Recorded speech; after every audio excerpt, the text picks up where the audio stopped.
Salut à tous, c'est Vincent pour la chaîne de Presse Citron et aujourd'hui je vous présente mon smartphone préféré en 2018 et pour le début 2019, le Huawei Mate 20 Pro.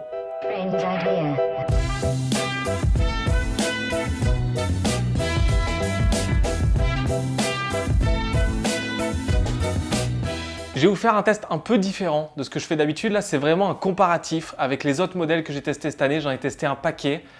Et en fait, ce Mate 20 Pro, ça fait plusieurs mois que je l'ai maintenant. Je l'ai depuis sa sortie. J'ai alterné avec d'autres téléphones. Et en fait, je retourne toujours au Mate 20 Pro parce que c'est vraiment le téléphone dans lequel j'ai le plus confiance. Je vous explique comment je fais mes tests. En gros, l'idée, c'est je veux toujours vous montrer des vidéos et des articles desquels découlent plusieurs semaines, plusieurs jours d'utilisation. Donc, je mets ma carte SIM principale dans un téléphone et je le teste. À chaque fois, à la fin du test, je reviens à mon téléphone principal. Ça a longtemps été un P20 Pro, ça a longtemps été un OnePlus 5T. Et là, en fait, depuis que j'ai le Mate 20 Pro, à chaque fois que j'ai testé un autre téléphone, je suis revenu à celui-là parce que pour moi, il est au-dessus du lot dans plein de catégories. Comme d'habitude, ce que je vous dis aujourd'hui, c'est complètement subjectif, c'est mon avis sur le téléphone. Il y a peut-être des choses qui ne vous plairont pas, il y a peut-être des choses qui vous plairont, vous serez d'accord ou pas. N'hésitez pas à me les dire dans les commentaires, à échanger avec tout le monde. Mais en gros, cette année, dans les mains, j'ai eu un paquet de téléphones. J'ai eu chez Xiaomi, j'ai eu le Mi A2, le Mi Mix 2, j'ai eu le OnePlus 5T, le OnePlus 6T, le Pixel 3 et le Pixel 3 XL, le Galaxy Note 9, le Pocophone, l'iPhone XS, j'en oublie peut-être. Et comme je vous le disais tout à l'heure, c'est vraiment celui au global qui me fait la meilleure impression et surtout celui que je n'ai pas peur d'avoir au quotidien et qui n'a pas le défaut qui me fait avoir envie d'un nouveau téléphone. Au niveau des specs, c'est une tuerie. Il a le processeur Kirin 980, donc c'est le plus haut de gamme chez Huawei et un des meilleurs du marché avec le Snapdragon 845. Le 855 arrive, mais Huawei va présenter un nouveau pros. Vous pouvez avoir le choix entre 6 Go et 8 Go de RAM.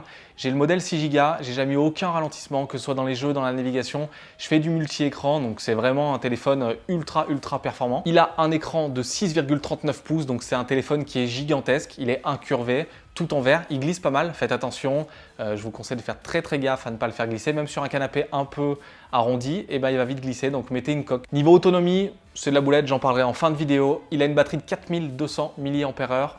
Recharge sans fil, recharge rapide et le petit troll à Apple, je pense, la recharge sans fil inversée qui permet de recharger les autres téléphones avec le dos du Mate 20 Pro. Au niveau des capteurs photo, on a un capteur de 40 mégapixels à l'arrière, un deuxième de 20 mégapixels en grand angle et un téléphoto à 8 mégapixels. Donc on le verra dans la partie photo, il fait des clichés qui sont excellents. Et il tourne sur Android Pie avec la surcouche EMUI de Huawei, j'en reparlerai aussi dans la vidéo. C'est un des petits points qui me dérange et c'est vraiment dommage. Ce système d'exploitation, il faudrait vraiment qu'il fasse un gros changement selon moi. Alors pourquoi je vous dis que c'est mon préféré? Le premier point très important pour moi, c'est un téléphone pro. Il y a la double SIM, j'en parle souvent, mais c'est quelque chose d'hyper important. J'ai un numéro pro, un numéro perso, c'est important pour moi d'avoir les deux dans le même téléphone. D'ailleurs, quand j'ai testé le Pixel 3, c'est un des trucs qui m'a un peu déçu sur le téléphone et j'avais à côté le Mate 20 Pro pour avoir mon autre SIM.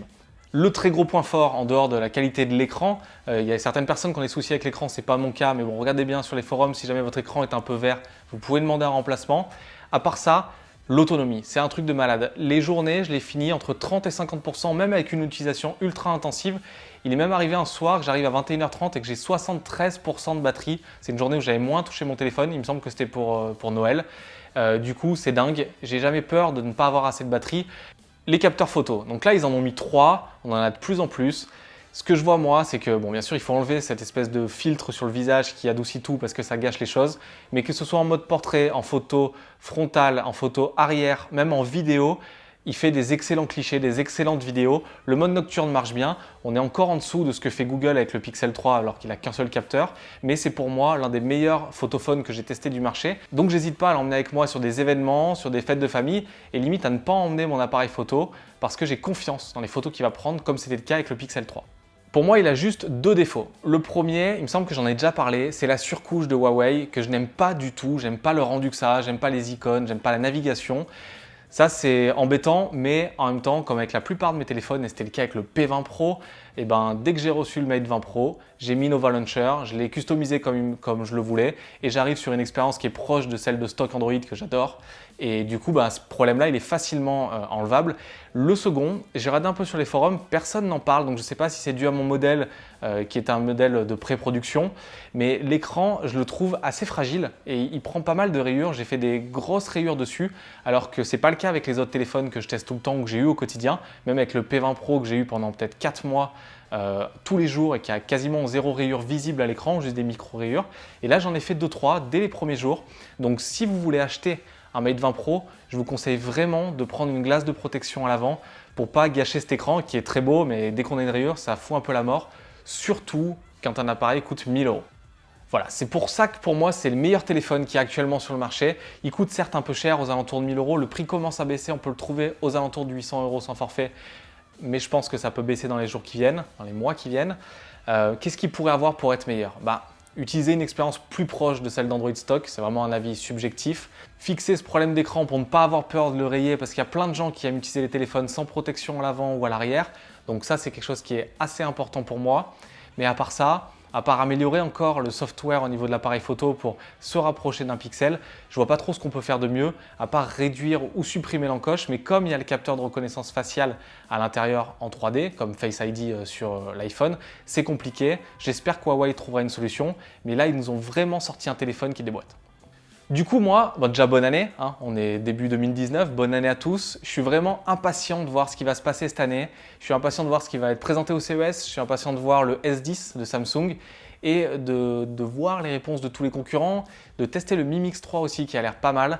Je pense que ça va être une année ultra intéressante au niveau des smartphones. Pour ne rien manquer, abonnez-vous à la chaîne. Si vous avez aimé la vidéo, mettez un petit pouce bleu et n'hésitez pas à poser vos questions dans les commentaires sur le Mate 20 Pro. J'y répondrai au maximum de possibilités, mais il y a aussi beaucoup d'utilisateurs du Mate 20 Pro, je l'ai vu dans les précédentes vidéos, donc vous pouvez aussi interagir entre vous. Du coup, la vidéo est terminée. Dites-moi si le format vous a plu, c'est un peu différent du test habituel, je vous présente vraiment ce que j'ai vécu au quotidien, les comparaisons avec les autres téléphones, et moi je donne rendez-vous donc dans quelques jours au CES pour le CES Unveiled qui va lancer le salon en direct de Las Vegas. À dans quelques jours.